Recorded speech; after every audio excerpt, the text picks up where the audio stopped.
सभी लोग ध्यान में बैठेंगे। हम पहले ध्यान करेंगे।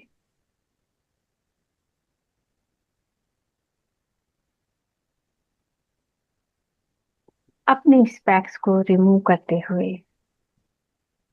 एक आरामदायक आसन पर I बैठ do जाएं। everything that you do. So what? Hi, I'm Drink Prime. एक सुखद आसन।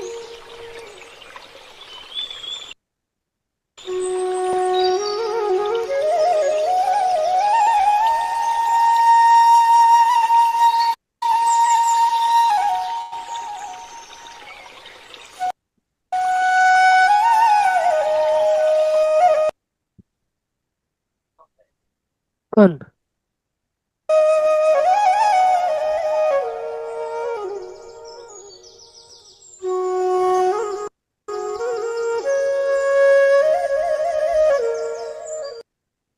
अपनी नेचुरल सांसों पर बने रहें।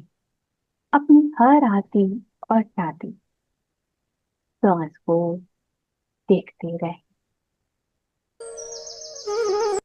एक सुखद और शांत आसन, स्थिर आसन।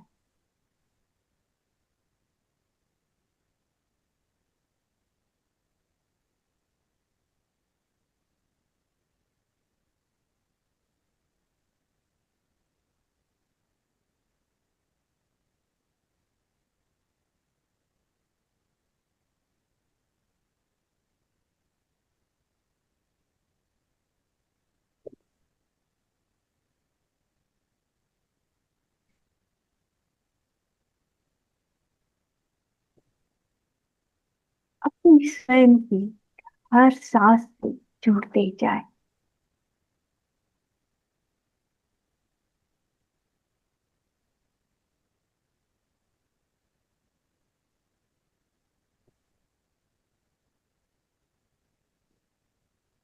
अपनी अवेयरनेस अपने भीतर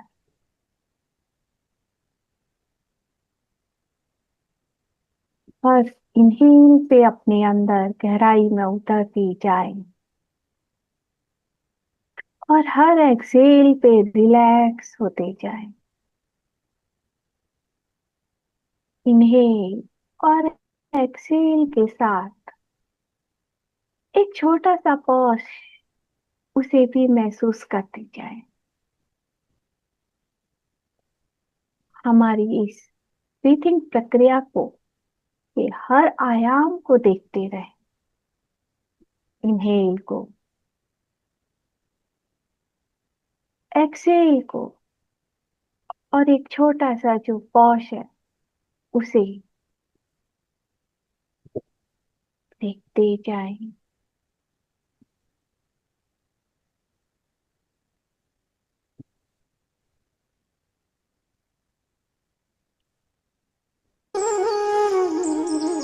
मैम, साउंड कुछ घटाना बढ़ाना है?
इनका जी आप म्यूट हो गए, मैं आप अनम्यूट कर लीजिए अपना।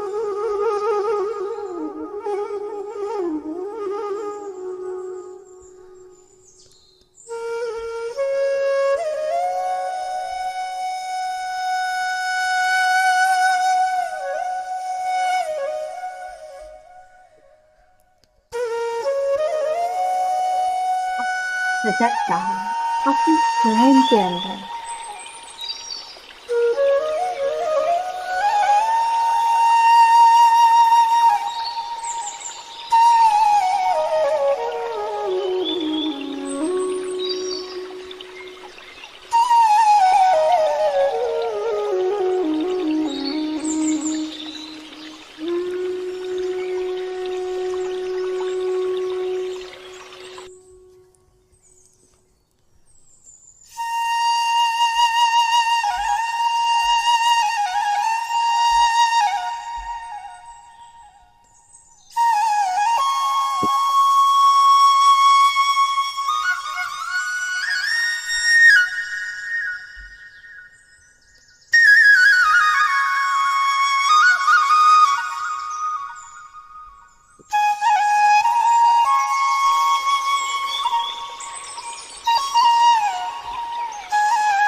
Last 2 minutes more.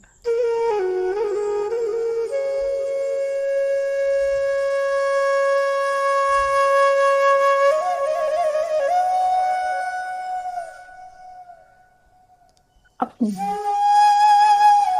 ड्राइंग के साथ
शांति को महसूस करें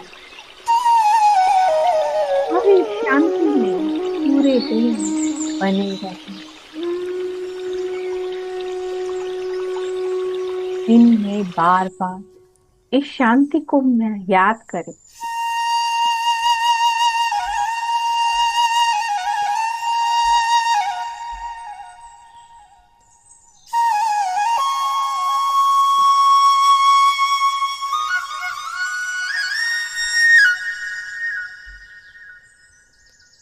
धीरे धीरे हम ध्यान से बाहर आने को तैयार।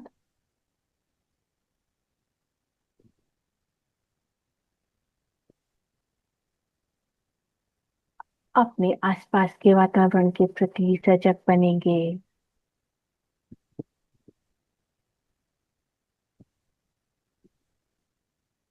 अपने इस भौतिक शरीर के प्रति सजग बनेंगे।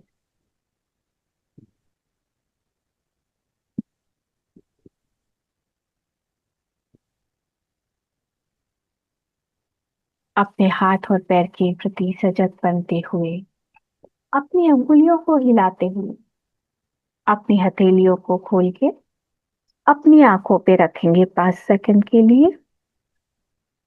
5, 4, 3, 2, 1, 0। अपने चेहरे को सहलाते हुए, मुस्कुराते हुए एक ग्रेटिट्यूड का भाव उस डिवाइन के प्रति, उस चेतना के प्रति जो प्रति पल हमें चैतन्य करते जा रहा है। अपने गुरुजन, अपने माता पिता सभी के प्रति एक ग्रेटिट्यूड का भाव के साथ हम ध्यान से बाहर आएंगे। धन्यवाद। जिनकी ने भी पानी पीना है। जो यस, ध्यान से बाहर आ चुके हैं, अपना अनुभव बताना चाहें, शेयर करना चाहें तो शेयर कर सकते हैं।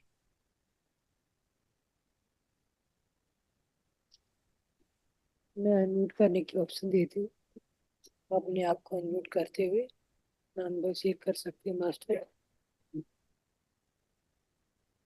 यस कामिनी जी बोलिए। मैडम ध्यान से बाहर आने का मन ही नहीं हो रहा था। तो बैठे रहो। बहुत अच्छा लग रहा था। Thank you. आप और खुद से आंख बंद करके बैठ सकते हैं। अच्छा ठीक है, thank you ma'am. Yes Ashok ji बोलिए। मैम मुझे पूछना था, मेडिटेशन करते करते मुझे मुझे झटके लगते हैं, कई बार मैं लगता है मुझे गिर रहा हूँ मैं। हम्म। मेडिटेशन करते करते कई बार इतना नहीं। डीपली चले जाता हूँ कि बैठे हाँ। बैठे गिरने लग जाता है, ऐसा लगता है जैसे मैं गिर रहा हूँ। कई नहीं बार तो मालूम। आप कहाँ पे बैठे, चेयर पे बैठ के करते हैं या कैसे करते मैं बेड में करता हूँ, बैठ के चौकड़ी मार के हैं? हाँ। हाँ, सुखासन में। तो अगर गिर भी रहे हैं तो क्या दिक्कत है? मतलब कोई ऐसा गलत तो नहीं है नहीं, ये जैसे मेडिटेशन करते करते एकदम हाँ से डीपली चला देखो, जाता हूँ तो एकदम गिर जाता हूँ। हाँ वो सही भी नहीं है, गलत भी नहीं है, दोनों बातें। वो अच्छा। इसके लिए है कि हम स्थिर होके बैठें। हाँ अगर हम हाँ। गिर रहे हैं इस तरीके से, मतलब कहीं ना कहीं बॉडी हमें सपोर्ट नहीं कर रही है। नहीं, वो तो ऐसा कि जब मुझे मतलब मैं भूल चुका हूँ, मैं मेडिटेशन में हूँ और ऐसे डीपली उसमें चले जाता हूँ, फिर वो एकदम से गिर जाता हूँ मैं। हाँ, आप डीप में जा रहे हो ना, जी। लेकिन बॉडी उसको सपोर्ट करना ना, उस एनर्जी को सपोर्ट करना। हाँ जो हाँ। एनर्जी आप में उतर रही है जी, बॉडी तो मतलब को, अच्छे के लिए है ये।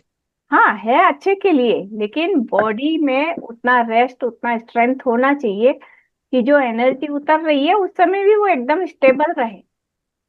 हाँ हाँ, हाँ। ऐसा है। हाँ, तो बॉडी की स्टेबिलिटी बढ़ानी है आपको अपनी। अच्छा। थोड़ा ठीक है। भौतिक शरीर पे काम करना है। तो उसके लिए क्या करना पड़ेगा? थोड़ा सूक्ष्म व्यायाम करें, प्रकृति में जाए। अच्छा। ठीक है। और कभी नींद भी आ जाता है, मेडिटेशन करते करते नींद आ जाती, गहरी नींद आ जाती है। हाँ, तो नींद की कमी रहती है, इसके लिए नींद आती है, शरीर अपनी नींद पूरी करता है फिर उस समय में। तो नींद भी पूरी करें, हम समय पे सोएं, और सोने से पहले ध्यान करके सोएं ताकि हमारी नींद पूरी होगी। अच्छा। कोई अच्छा सा म्यूजिक चला सुन के सोएं, हाँ जी हाँ जी। इससे भी शरीर बहुत रिलैक्स होता है, हमारी नींद अच्छी होती है। नहीं, मेडिटेशन करते हुए मुझे एक बात बताइए आप, हमको केवल आंखें बंद करना है और उसके अलावा क्या करना है? आंखें बंद करना है और अपनी सांसों को महसूस करना है, और कुछ भी नहीं करना है। अच्छा, सांस को, ठीक है। बिल्कुल, अपनी सांसों को देखते रहें। अच्छा, आ रही जा रही, ठीक है ठीक। हाँ, ध्यान वो। करने के लिए एक धारणा चाहिए ना, हाँ हाँ। और वो धारणा हम अपनी ही सांसों को धारणा बनाएं। कि कहीं ऐसा भी बाहर होता है जी, ना, से बोलिए। ऐसा भी होता है ना कि मेडिटेशन करते हुए कुछ ना सोचना, कुछ ना विचार करना, बस केवल आंखें बंद कर लो, बस देखोगे मन कहाँ कहाँ भाग रहा है। हाँ, तो मन को भगाओगे फिर उसको देखोगे, बेटर है अपनी सांसों को ही देखो, तो मन भागेगा ही नहीं, मन स्थिर हो जाएगा। अगर मन फिर भी भागता है तो फिर वापिस सांसों पे लौट आओ। अच्छा ठीक है। हम्म, मतलब जबरदस्ती नहीं करना है। बिल्कुल नहीं करना है, जबरदस्ती का काम ही नहीं है, ध्यान तो बड़ा आराम की चीज है। हाँ जी हाँ जी। हाँ, इससे नुकसान तो कुछ नहीं है। आज तक तो कभी किसी को नहीं हुआ। अच्छा ठीक है। ठीक है, बहुत बढ़िया। हम्म। शुक्रिया, thank you very much. Yes thank you. Kusumakar ji बोलिए आप। Thank you Ashok ji. अच्छा ध्यान। आप बंदन मास्टर। आत्मा गौतम है। मुंडन। बहुत अच्छा ध्यान रहा। नाइस। ये भी मतलब ध्यान से बाहर आने की भी इच्छा नहीं हो रही। हम ध्यान में बने रह सकते हैं मास्टर। हाँ, आप लोग ध्यान में रह के भी उस ज्ञान को सुन सकते हैं। अगर कभी अच्छा। ऐसा होता है तो कंटिन्यू अपना ध्यान कंटिन्यू करते रहे। अब हमारा तो टाइम लिमिट है, तो हमें अपने टाइम को देखते हुए करना पड़ता है फिर आगे, नहीं तो पूरा ध्यान का ही सेशन बन जाएगा ना। तो आपको अगर बैठना है, ऐसे हो रहा होता है तो आराम से बैठिए। जब आपको लग रहा है कि हाँ अब मैं ध्यान से बाहर आऊंगा, तो आप आइए, कोई दिक्कत नहीं है। उस आज का स्थिति म्यूजिक में भी भी हम ज्ञान सुन सकते हैं। मैम एक चीज पूछना था, जैसे जब दिल करे तब कर ले मेडिटेशन की क्या है? जब भी दिल कर रहा हो बैठ जाते चौकड़ी मार के, वो अच्छा है? ये एक टाइम होता है इसका? नहीं, नहीं, इसका कोई टाइम नहीं है, आप जब चाहो तब कर सकते हो। बस। अच्छा, हाँ, ठीक है। ठीक है। एटलीस्ट 20 मिनट तो चाहिए ना इसके लिए? 20 मिनट तो बहुत कम है। अच्छा, जितनी देर तक हो सकता है करें। हाँ, जितना कम से कम 1 घंटा तो एक सिटिंग में बैठे। अच्छा, जितनी बहुत आपकी एज है उतना तो कम से कम एटलीस्ट हाँ, होना ही चाहिए। इतना तो जी होना जी। ही चाहिए। बिल्कुल अच्छा, ठीक है। ठीक है। यस। और किसी का कोई सवाल है? आज तो किसी का कोई क्वेश्चन है तो पूछिए, अदरवाइज हम अपनी ज्ञान धारा की तरफ चलते हैं। बिल्कुल। मैडम, मैं बोलूं जरा। हाँ हाँ जी। हाँ, मैडम, बोलो। आपने वो जो जयपुर के मास्टर का फोन नंबर बताया था ना, मेरे को चैट बॉक्स में नहीं मिला। कौन बोल रहे हैं? मैं मैंने उस समय में, हाँ, ठीक है, हाँ, आप अपना नंबर दे दीजिए चैट बॉक्स में। मैडम आप मेरे को नंबर ऐसे ही बोल दीजिए ना, प्लीज। कौन, कामनी जी बोल रही हैं? हाँ मैडम, आप नंबर बोल दीजिए, यहाँ के जो जयपुर के कोई मास्टर है ना, आप कह रहे थे कि फाउंडेशन यहाँ भी चालू है, यहाँ भी मास्टर हैं जयपुर में, मैं जुड़ना चाहती हूँ। जयपुर में माँ सतपाल बता जी है ना?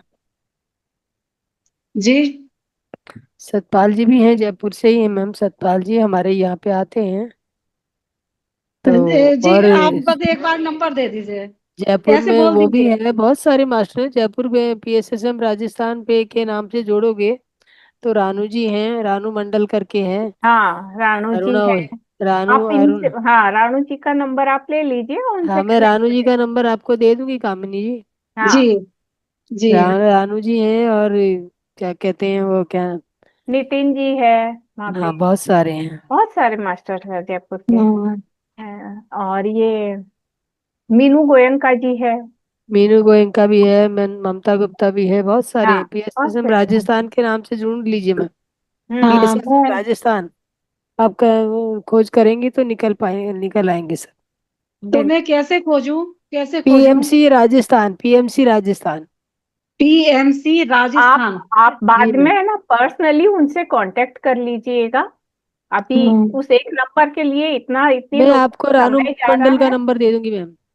हाँ। हाँ मैडम, मेरे को वो एक का नंबर दे दीजिए, फिर मैं हाँ, मैं उससे रानू आप कांटेक्ट उनसे करके ना। पर्सनल कांटेक्ट कीजिएगा, ओके, बात। हाँ हाँ, यहाँ यही हाँ। चाहती हूँ मैं। हाँ, ठीक है। कुछ जी काम मैडम, थैंक हम यू। अपने किसी एक काम, छोटे से काम के लिए हम इतने लोगों का समय व्यर्थ ना करें।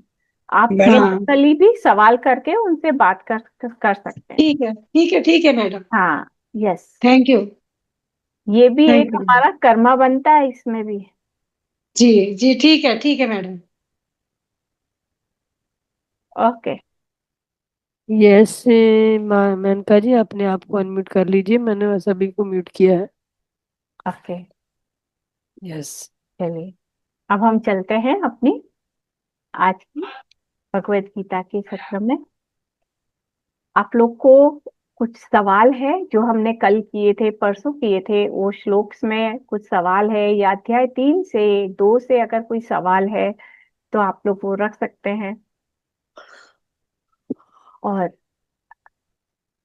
कुछ उसमें से, कुछ हम मेन श्लोक ही कर रहे हैं, अगर उसमें से किसी और को कुछ और श्लोक के बारे में भी जानना है तो वो भी पूछ सकते हैं। हम जो कर रहे हैं उसका वापिस से रिपीटेशन, रिवीजन करते रहें, तभी उसका मीनिंग उतार पाएंगे, हमारा यहाँ पढ़ना सार्थक होगा। अन्यथा इतना मीनिंगफुल नहीं रहेगा अगर साथ साथ में नहीं पढ़ेंगे तो। ठीक है। अपनी पुस्तक लेके बैठे साथ में।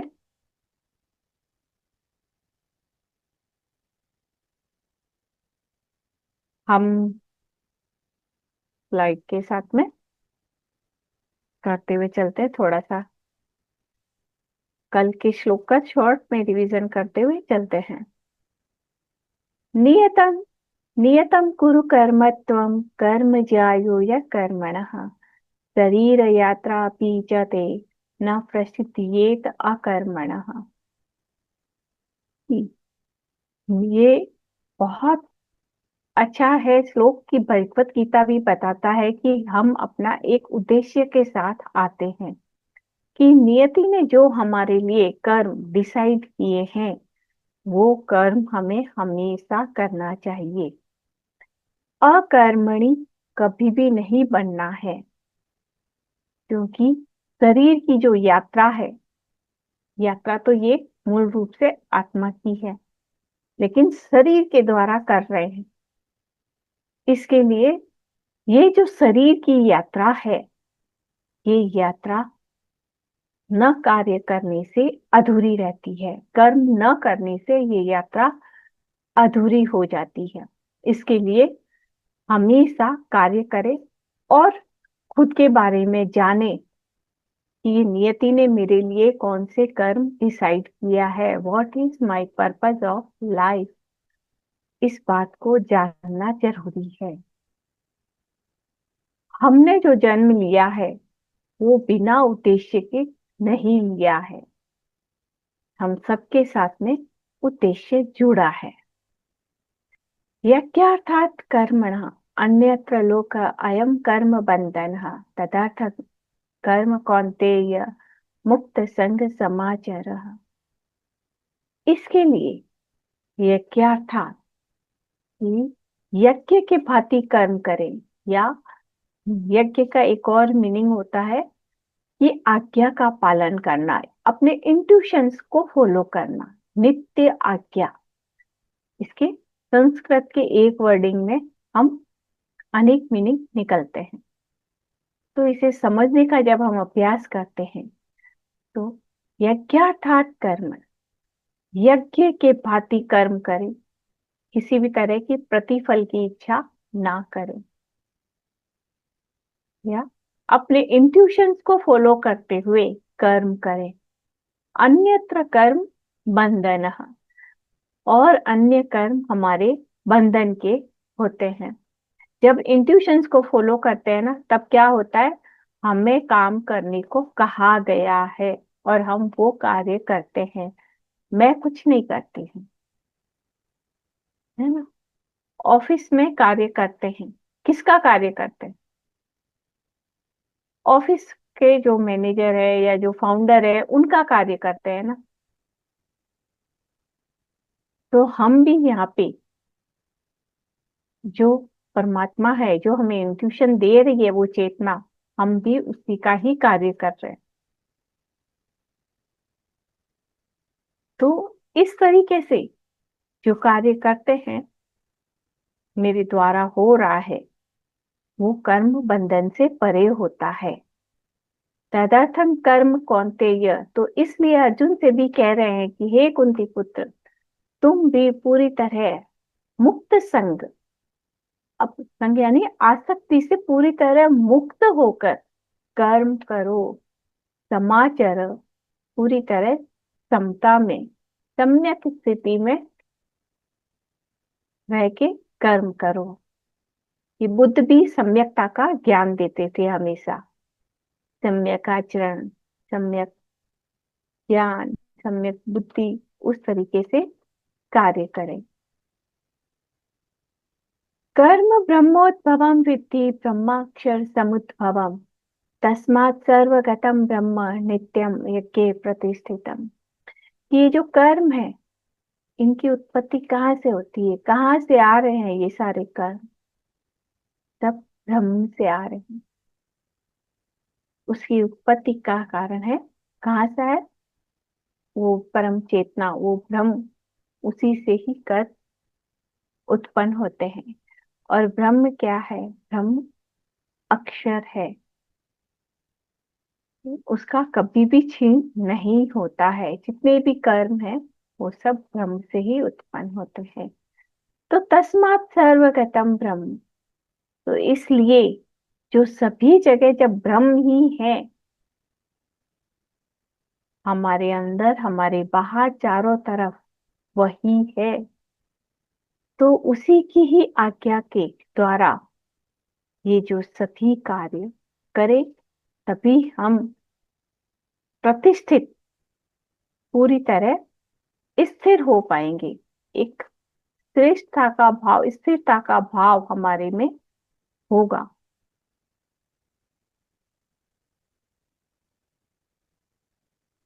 हर कार्य में, उत्पत्ति में, करते में और उसके फल में, सब में वो ब्रह्म ही उपस्थित है।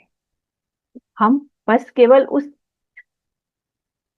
उस चेतना को प्रति हम सजग रहे, उस कारण के प्रति हम सजग रहे। जितना उसके प्रति सजग रहेंगे तो हम उसी ब्रह्म तत्व को सब में देख पाएंगे। हम अगर शरीर को देखते हैं, अपने आप को शरीर मानते हैं, शरीर को देखते हैं, तो हम शरीर के प्रति ही जागृत रहते हैं। हम अंदर से अपने भाव से वैसे देखना शुरू करें तो धीरे धीरे हमें इस बात का बोध भी होगा, अनुभूति भी होगी। ये सब कुछ ब्रह्म से ही उत्पन्न है। जो शक्ति से मैं कार्य कर रहा हूं वो भी ब्रह्म के द्वारा ही प्राप्त है। नेक्स्ट श्लोक, ये बहुत सुंदर था। एवं प्रवर्तित चक्र न अनुवर्तयति हयः अगायुरिन्द्रिय रामो मोगम पार्थ सजीवति। कि ये जो प्रवृत्ति का चक्र है, इसका अगर हम अनुवर्तन नहीं करते हैं तो हमारा जीवन व्यर्थ है। इसकी अनुपालना करना जरूरी है। सृष्टि चक्र की हम खुद को देखें, हम अपना जीवन व्यर्थ तो नहीं कर रहे हैं। हम क्या फॉलो कर रहे हैं? माइंड को फॉलो करके चल रहे हैं, शरीर के तल पे चल रहे हैं, या अपनी दिव्यता को महसूस करते हुए उसकी पालना कर रहे हैं? तो प्रवृत्ति का चक्र जो सृष्टि का चक्र है, यानी कि उसमें हम आ रहे हैं, जा रहे हैं, दुखी हो रहे हैं, सुखी हो रहे हैं, उसे जानने की कोशिश नहीं कर रहे हैं। अनुवर्तयति है, यानी कि जो किस तरह से ये प्रकृति कार्य करती है उसे अगर हम नहीं समझ के उसके अनुकूल कार्य नहीं करते हैं, उस प्रकृति को समझते हुए और खुद में जो कर्ता भाव के लेके हम कार्य करते हैं, तो हम इस प्रवृत्ति के चक्र को अनुपालन नहीं कर रहे हैं। इस प्रकृति की शक्तियों को हम जान ही नहीं रहे हैं। हम अपने अहम में ही रह रहे हैं, मैं कर रहा हूँ, इस भाव में रह रहे हैं, शरीर भाव में रह रहे हैं, इंद्रियों में रह रहे हैं, तो हमारा ये जीवन व्यर्थ है। तो हमें इससे ऊपर उठना है। और अब देखते हैं आज के श्लोक। अगर जो कोई भी इसे पढ़ना चाहे आगे आए, इसे पढ़े।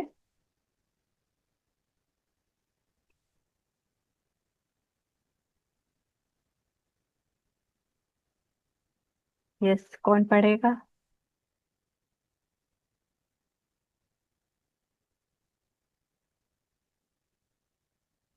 कोई नहीं है?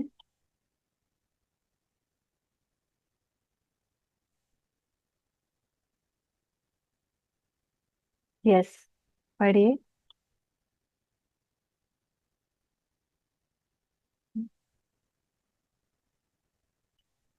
आपको अनम्यूट का ऑप्शन दिया गया है, आप अनम्यूट कर सकते हैं।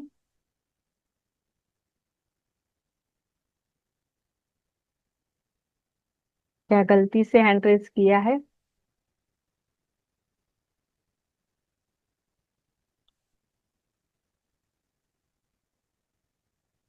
ठीक है।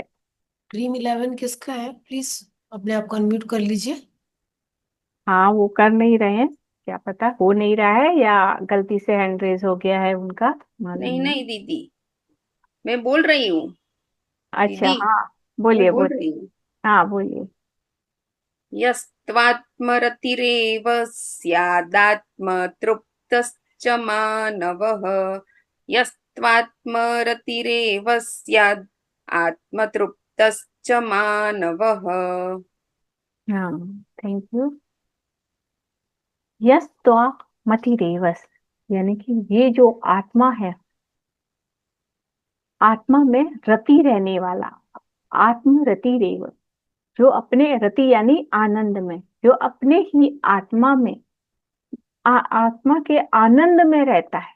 कौन रहेगा आत्मा के आनंद में? इसे अपने आत्मा की अनुभूति हो गई है, जो उसे जान गया है, फिर वो उसी के ही आनंद में रहता है। तो इस तरह से जो आत्मा के आनंद में ही रहता है, आत्मा से ही तृप्त है, मानव, यानी कि जो साधक यहाँ पे साधना करते हुए अपने आप को जान गया, अपनी आत्मा को जान गया, उसके ही आनंद में रहता है, उसे उसकी अनुभूति से वो तृप्त है। तृप्त क्यों कहा गया है? क्योंकि उसके बाद में उसे किसी भौतिकता की इच्छा ही नहीं रहती है, वो संतोषी बन गया है, इसके लिए उसे तृप्त कहा गया है। जब हम स्वयं को जान लेते हैं तब एक तृप्ति, संतोष अंदर में स्थिर हो जाता है। तो ऐसा साधक जो स्वयं में ही रमण करने वाला, स्वयं में तृप्त रहने वाला है, आत्मन्येव च संतुष्ट है, और वो फिर अपनी आत्मा में ही सदैव संतुष्ट रहता है। उसके लिए कोई भी कार्य नहीं रहता है। कार्य नहीं रहता है यानी कि अब उसे ये, अब इस बात की उस साधक को अनुभूति हो गई है कि वो जो ये कार्य कर रहा है, अनुभूति से जान के अब कर रहा है कि ये मैं नहीं कर रहा हूं। अभी तक हम भगवत गीता में पढ़ रहे हैं कि हम जो कार्य कर रहे हैं वो भगवान की दी हुई शक्ति से कर रहे हैं, है ना? हम ये कहते हैं कि अपने आप को कर्ता न बनाओ, बस सेवा रूप में कार्य करो। लेकिन जो इससे जान जाता है, अपने आप को, आत्म तत्व को जान जाता है, उसमें तृप्त रहने लगता है, उसे ये अनुभूति होती है कि मैं कुछ नहीं कर रहा हूँ, जो कुछ भी हो रहा है मेरे द्वारा बस वो हो रहा है।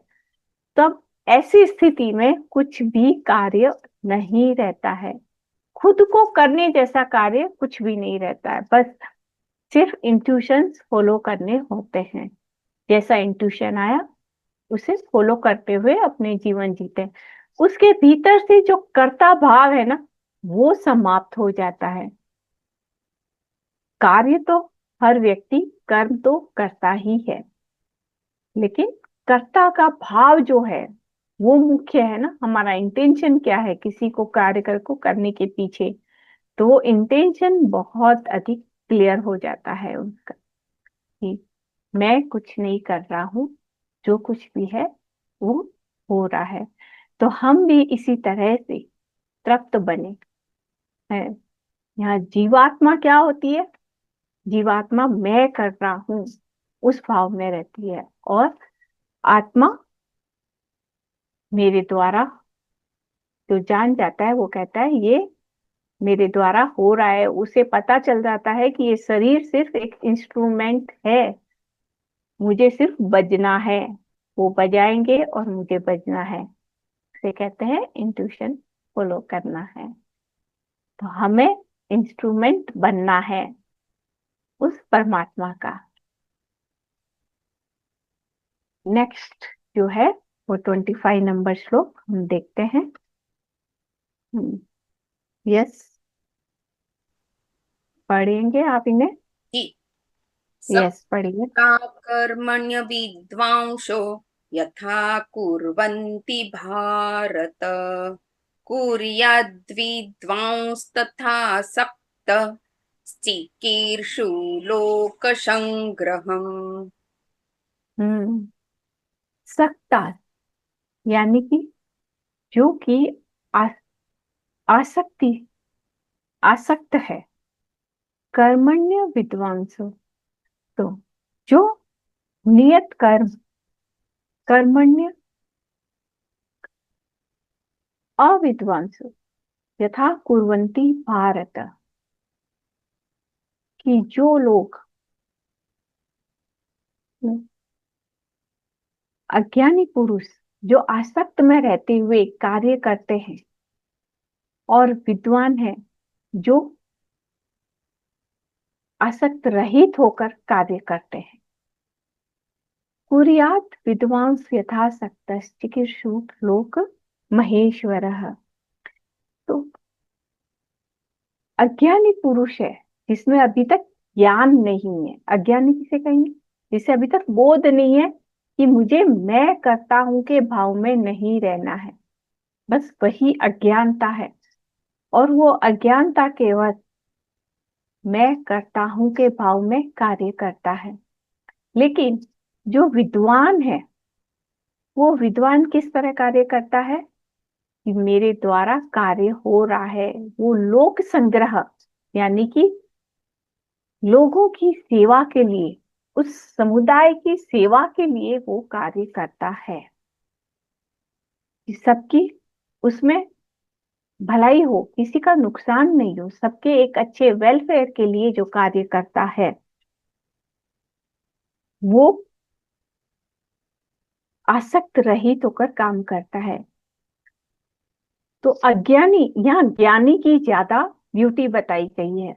ज्ञानी को कभी ऐसा नहीं देखना चाहिए कि वो इस तरह से अज्ञानी कार्य कर रहा है तो मैं भी ऐसा करूं, या उसे अपने साथ रखें। अज्ञानी जो है उसे अपने साथ रखें ताकि वो ज्ञानी जिस तरह से कार्य कर रहा है वो उसे देख के कार्य करना सीखे।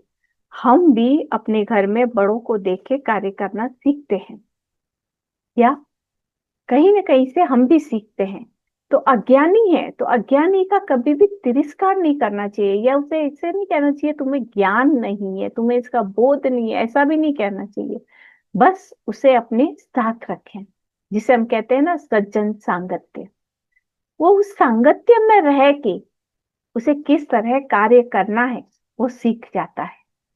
तो जो ज्ञानी है उसकी यहाँ पे अधिक ड्यूटी बता रहे हैं कि ज्ञानी को जो कार्य कर रहा है वो हमेशा लोक कल्याण के लिए भी करे, और साथ में जो अज्ञानी है उसे भी अपने साथ में रखें। क्योंकि ज्ञानी है जो मन की शक्ति को व्यर्थ नहीं करता है, वो मन की शक्ति को एक अच्छे चिंतन मनन योजना में काम लेता है। लेकिन जो अज्ञानी है वो मन के बल पे कार्य करता है। ये डिफरेंस होता है, ज्ञानी और अज्ञानी दोनों ही मन का यूज कर रहे हैं, लेकिन ज्ञानी मन को एक अपनी ताकत स्ट्रेंथ के रूप में यूज करता है, और अज्ञानी मन के तल पे जो मन कहता है उस तल पे चलता है। तो हमें ज्ञानी बनना है, अपने मन को अपने कमांड में रखना है कि हम जैसा मन को बोले वैसा हमारा मन कार्य करे। तो उसके लिए है कि हम प्रतिदिन ध्यान अभ्यास करते हैं और करते रहना चाहिए। सज्जन सांगत्य स्वाध्याय ये करने से हमारा मन शांत होने लगता है। तो मन को शांत करके जब हमें मन की आवश्यकता है बस तभी हम उस मन के साथ कार्य करें, अन्यथा मन शांत रहे, मन हमें न चलाए। इस तरह से हम ज्ञानी बने।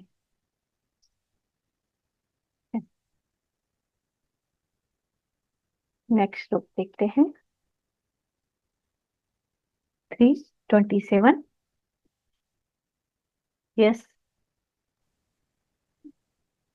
प्रकृते क्रियमाणानि गुणैः कर्माणि सर्वशः अहंकार विमूढात्मा कर्ता अहम् इति मन्यते।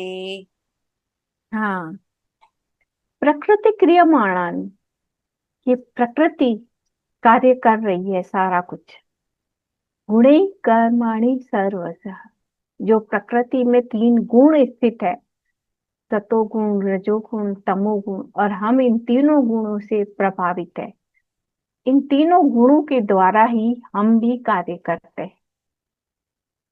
सारा कुछ प्रकृति के द्वारा हो रहा है, लेकिन क्या होता है, अहंकार, जिसमें मैं की भावना है, जो अभी तक ज्ञान जागृत नहीं हुआ है, ऐसा व्यक्ति ही अहंकार में रहता है, और उसे क्या कहा गया है, विमूढ़ आत्मा। ज्ञान का अभाव है, वो विमूढ़ है। ऐसी आत्मा ये समझती है कर्ता अहम इति, कि ये जो है वो मैं कर रहा हूं। ये जो मैं कर रहा हूं, इस भाव से बाहर आना है और जानना है। और जब जानेंगे तो और अधिक आसानी से बाहर आ पाएंगे कि प्रकृति किस तरीके से कार्य करती है। ये जो हमारा शरीर है ना, ये भी प्रकृति से ही आया है। इसमें प्रकृति के 3 गुण है, और हर जगह है प्रकृति के 3 गुण। ये तीनों गुण ही आपस में कार्य करते हैं। गुण गुण में, इसमें अगली श्लोक में और अच्छे से समझ में आएगा कि गुणा गुणेषु वर्तते। गुण ही गुण में उतरते हैं और उसके द्वारा सारा कार्य होता है। तो प्रकृति किस तरीके से कार्य कर रही है, हमें वो समझना चाहिए। 3 गुण के बारे में हमें जानना चाहिए। 3 गुण किस तरीके से कार्य करते हैं, और इन गुणों को हम देख पाए, समझ पाए, खुद को इस शरीर में कौन सा गुण इस समय अधिक चल रहा है। अभी जब भगवत गीता का अध्ययन कर रहे हैं, ध्यान कर रहे हैं, तब उस समय में क्या है, हमारे अंदर में सतोगुण अधिक चल रहा है। इस समय सतोगुण में है, और कुछ देर बाद में क्या होगा, हम तमोगुण में चले जाएंगे, निद्रा लेंगे, वो होगा तमोगुण। तो इस तरीके से प्रकृति में ये 3 गुण है, दिन है, रात है, सर्दी है, गर्मी है, ये सब कुछ का अनुभव ये शरीर करता है। उसके अनुसार ये शरीर कार्य करता है। जो शक्ति मिल रही है करने की, वो भी प्रकृति के द्वारा ही मिल रही है। लेकिन ये जो अहंकार है, इस अहंकार के कारण ही हम विमूढ़ हो जाते हैं। तो हमें एक ज्ञानवान आत्मा की ओर बढ़ना है, जानना है प्रकृति को, प्रकृति के गुणों को, तभी हम इसमें आगे बढ़ पाएंगे।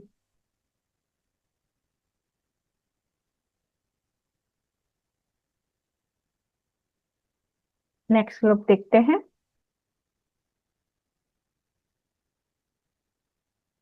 तत्त्ववित्तु महाबाहो गुणकर्म विभागयोः गुणागुणेषु वर्तन्त इति मत्वा न सज्जते।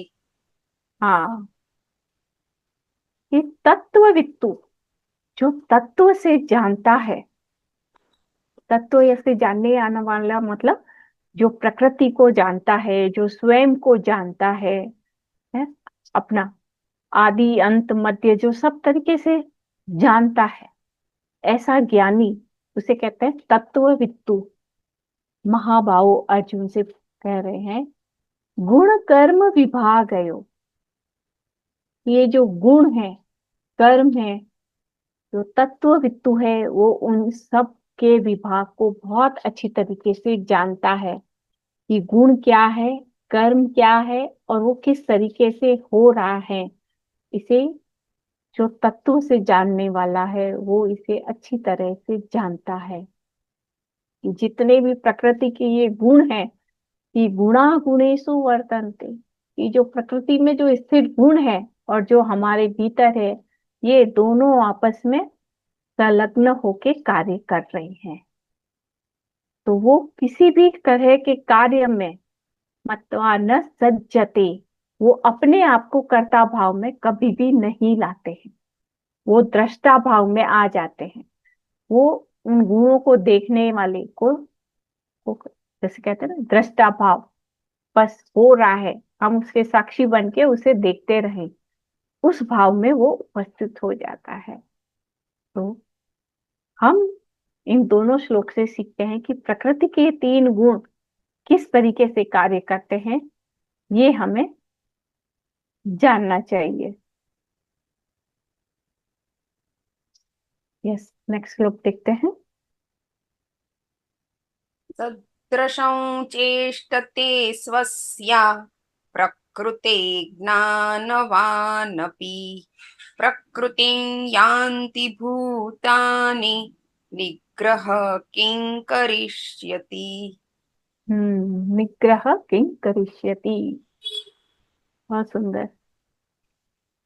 सदृशं चेष्टते स्वस्या, सदृशी मतलब उसके अनुसार, किसके अनुसार, कि प्रकृति कार्य कर रही है, जो जान जाता है, उसको देख लेता है, उसके अनुसार चेष्टते स्वस्या, चेष्टा करते हैं अपने स्वभाव के अनुसार, प्रकृति वान, जो ज्ञान है, ज्ञानवान है, जो लोग ज्ञानी है, वो प्रकृति को मतलब उनके अपने स्वभाव के अनुसार वो अपनी चेष्टा करते हैं। प्रकृति यान्ति भूतानि, कि सभी प्राणी प्रकृति के वशीभूत होके ही कार्य कर रहे हैं। जो ज्ञानी है वो इस बात को बहुत अच्छे से जान जाते हैं कि सभी प्राणी प्रकृति यान्ति भूतानि, कि सभी भूत प्राणियों पे ये प्रकृति ही हावी है। अभी क्या, अभी अज्ञानता में प्रकृति हम पे हावी होती है। जब ज्ञान हो जाता है तब वो बैलेंस में आ जाता है। प्रकृति एक साइड रहती है और हम एक साइड रहते हैं, हम अलग अलग हो जाते हैं। फिर जिसे हम कहते हैं ना, जब हम स्वयं को अनुभूति हो जाती है, बोध हो जाता है, तब शरीर अलग और हम अलग, ये दोनों अलग अलग हमें महसूस होता है। उसी तरह जो प्रकृति है, जो गुण है, वो अलग होते हैं और हम अलग हो जाते हैं। तो प्रकृति हमारे पे किसी भी तरीके से हावी नहीं होती, प्रकृति के गुण हमारे पे हावी नहीं होते हैं। हम निर्गुण अवस्था में आ जाते हैं उस समय में। तो वही है, ज्ञान का कितना अहमियत है ये हमें जानना चाहिए। ज्ञान यानी कि अपने स्व के बोध का, कि हम वास्तव में क्या हैं, हम खुद को जाने, अपने स्व का बोध करें। अगर स्व का बोध करेंगे तो प्रकृति का हम, जो प्रकृति के द्वारा जो कार्य हो रहा है उसका हम दृष्टा बनेंगे। तो इस तरीके से जो जान जाता है वो निग्रह किम करिष्यति, फिर वो किसका निग्रह करेगा, फिर वो किसको छोड़ेगा, कहाँ संयमित उसको होने की आवश्यकता है, उसे कहीं भी आवश्यकता नहीं है। तो ये आज के जो श्लोक थे उसमें कर्म के बारे में, जो ये अध्याय चल रहा है कर्म योग, उसमें जो गुण है, प्रकृति के जो गुण के द्वारा कार्य हो रहा है उसके बारे में बताया गया है। तो आज हम क्या ये एक और श्लोक करते हैं, बहुत सुंदर है ये श्लोक। श्रेयान् स्वधर्म विगुण परधर्मात् स्वनुतिष्ठतात् स्वधर्मे निधनम श्रेय परधर्मो भयावह, कि श्रेयकर है स्व का धर्म, खुद का धर्म, या अर्जुन से कह रहे हैं विगुण, चाहे तुम्हें उसमें कितने ही विगुण नजर आ रहे हैं, यानी कि वो कार्य कितना भी तुम्हें अच्छा नहीं लग रहा है, ये कार्य अच्छा नहीं है, विगुण है, लेकिन फिर भी वो श्रेयकर है अपना स्वयं का धर्म।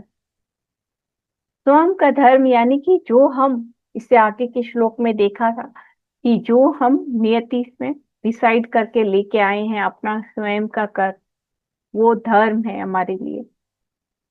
तो अपना खुद का जो हम डिसाइड करके आए हैं वही धर्म हमें करना चाहिए, अपने पर्पज ऑफ लाइफ को जीना चाहिए, चाहे उसमें कितना भी विगुण तुम्हें नजर आ रहा है। और विगुण कब नजर आता है? जब तक हमें ज्ञान नहीं होता है, एक उसका अच्छे से बोध नहीं होता है कि ये मैं ही लेकर आया हूं। लेकिन हम उस कार्य को करते समय उतनी तीव्रता से हम नहीं करते हैं। पर धर्मात् स्वनुतिष्ठता, पर धर्म चाहे कितना भी अच्छा लगे तुम्हें, स्वनुतिष्ठता यानी कि बहुत अनुष्ठित लग रहा है, यानी कि बहुत अच्छा लग रहा है दूसरों का धर्म जो दूसरे कर रहे हैं। यहाँ अर्जुन क्या कर रहा है? अपना धर्म छोड़ के दूसरों के धर्म में जा रहा है कि युद्ध भूमि में खड़ा होके एक क्षत्रिय को युद्ध करना चाहिए, उसकी बजाय वो कह रहे हैं कि मैं संन्यास लेता हूँ। संन्यास उसका धर्म नहीं है अभी। तो यहाँ कह रहे हैं अभी तुम्हें दूसरों का धर्म चाहे कितना भी अच्छा लगे, लेकिन वो श्रेयकर नहीं है।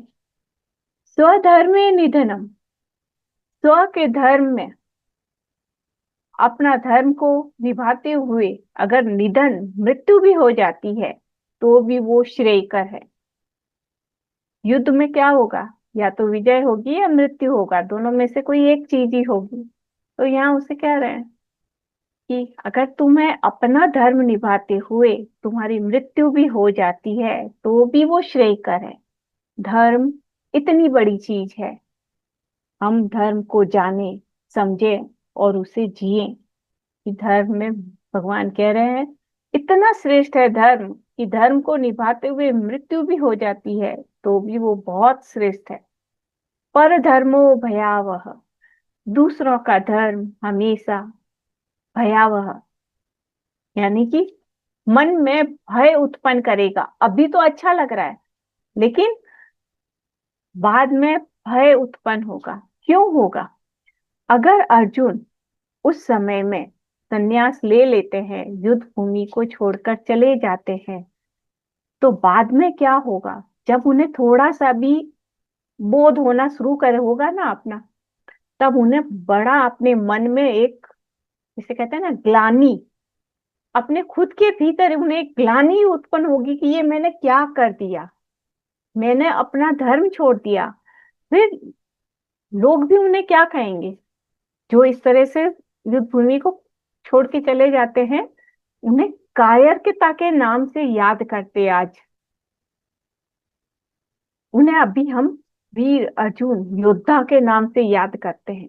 अगर वो युद्ध भूमि को छोड़ के चले जाते हैं, अपने धर्म को छोड़ के चले जाते हैं, तो उन्हें कायरता कहते हैं।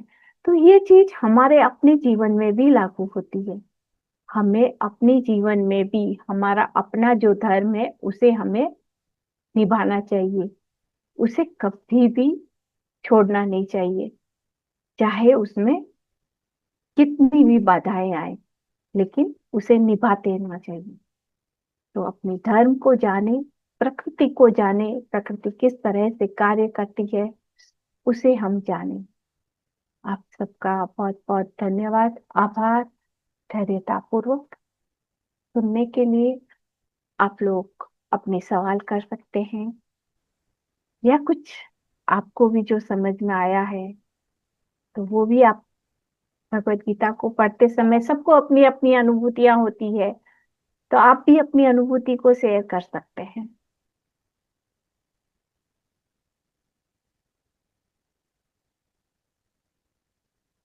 प्रकृति के जो गुण के बारे में आप बताए, और अपने जो अपने अंदर भी वही गुण है और उसके हिसाब से प्रकृति अपन को संचालित करती है, लाइट, यही आप बताना चाहे ना?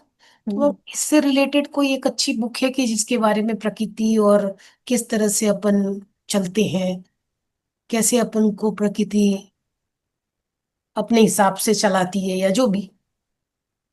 हाँ, इसमें देखो आगे भगवत गीता में भी आएगा और डिटेल में आएगा ओके। प्रकृति के गुण के बारे में।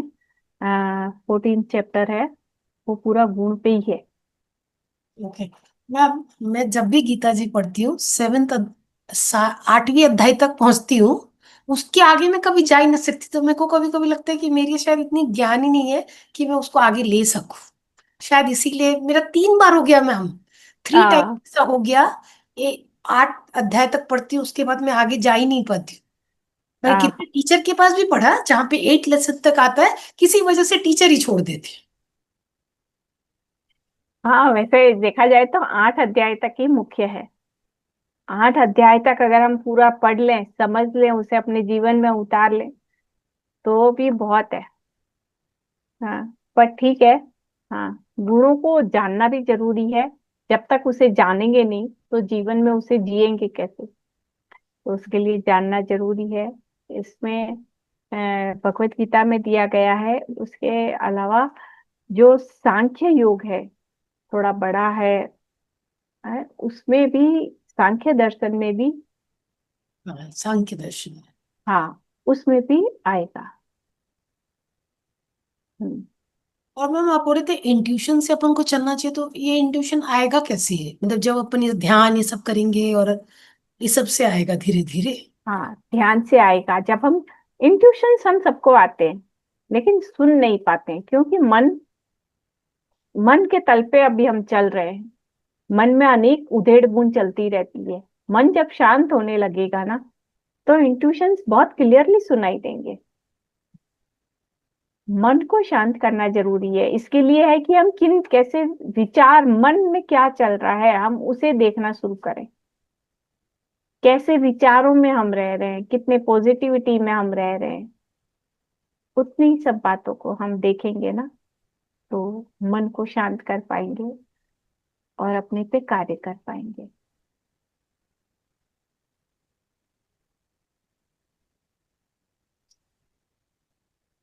यस फ्रेंड्स, कोई और भी कुछ शेयर करना चाहते हैं?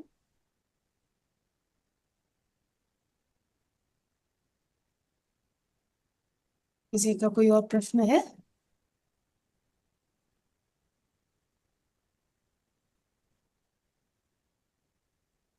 मैम किसी का कोई प्रश्न नहीं है तो फिर आज यहीं पे अपनी वाणी को अपनी विराम देते हैं।